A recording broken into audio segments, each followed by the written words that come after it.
आपने देखा होगा कि इस मंच के माध्यम से हम लोगों ने मुख्यमंत्री कन्या सुमंगला योजना के लाभार्थियों को चेक वितरित किया है।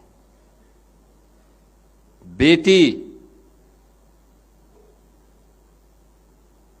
किसी पे निर्भर नहीं रहेगी, बल्कि जन्म लेने से लेकर के स्नातक तक की पढ़ाई के लिए 25,000 रुपए का एक पैकेज सरकार उसको देगी। और उस क्रम में आपने देखा होगा अलग अलग उम्र की बेटियां, यानी बेटी जन्म लेगी, जैसे ही रजिस्टर में नाम चढ़ेगा पैसा उसके अकाउंट में आएगा। बेटी 1 वर्ष की होगी, सभी प्रकार के टीकों से आच्छादन करना, पैसा उसके अकाउंट में आ जाएगा। बेटी पहली क्लास में प्रवेश लेगी, रजिस्ट्रेशन के साथ ही उसे पैसा उसके अकाउंट में आएगा। बेटी 5वीं पास करेगी, फिर पैसा एडमिशन लेने के साथ ही पैसा उसके अकाउंट में आएगा। यह क्रम चलेगा जब तक कि वह बेटी हाई स्कूल या इंटरमीडिएट के बाद किसी अन्य कार्य में या हायर एजुकेशन के किसी कार्य के साथ न जुड़े।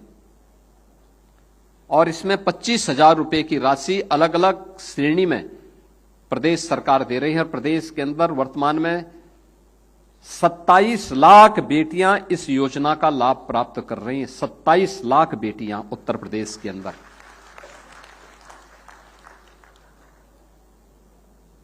बेटी शादी योग्य हो जाए तो फिर उसको अभिभावक को चिंता नहीं करनी है कि पैसा कहां से आएगा।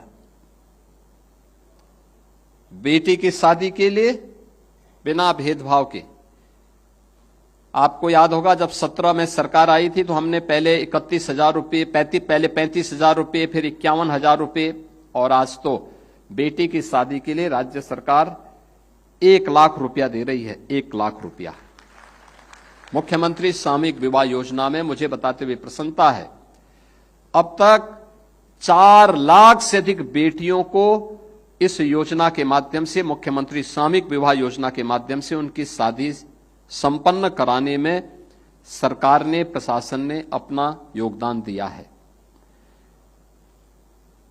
और बेटी के लिए अभी तो हम लोगों ने एक लक्ष्मीबाई स्कूटी योजना लेके आ रहे हैं, बहुत शीघ्र इसको लॉन्च करने वाले हैं, जिसमें बेटी को हम एक स्कूटी देंगे। खासतौर पर स्नातक और प्रास्नातक की फाइनल ईयर की बेटियों को, जो मेधावी बेटियां हैं, पहले चरण में उनको उपलब्ध करवाएंगे और दूसरे चरण में फिर अन्य लोगों को भी इसके साथ धीरे धीरे करके आगे बढ़ाएंगे। पहले से पैसे की व्यवस्था कर दी गई है।